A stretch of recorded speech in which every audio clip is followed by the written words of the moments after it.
Hi guys, welcome back to my channel. It's me back again with another tutorial video for you guys today. And in today's video, I'm about to show you how you can unblock an user in your Skout application. So if you've been using Skout for a certain while, matching with people and then blocked someone, but then now you want to unblock the person, I'm going to show you how this can be done. So for this, first of all, head over to your Skout app and make sure that you're already logged into your account.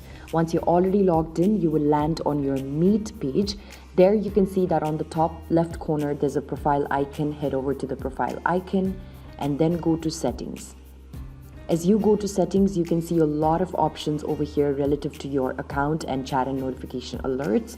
So scroll downwards until you see an option that says blocked users.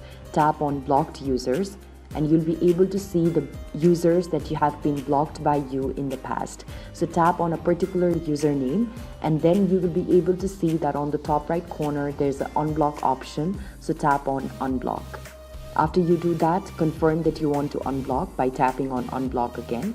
And here you can see that there's nobody in my block list because every person has been unblocked. So this is basically how it works. I hope that with the help of this video, you'll be able to unblock a particular user that you'd like to. If you found this video helpful, don't forget to give this a big thumbs up, share, subscribe to our channel, and also hit that bell notification so that you get notified each time that we come up with a new tutorial video. Thanks for watching. I'll see you around next time.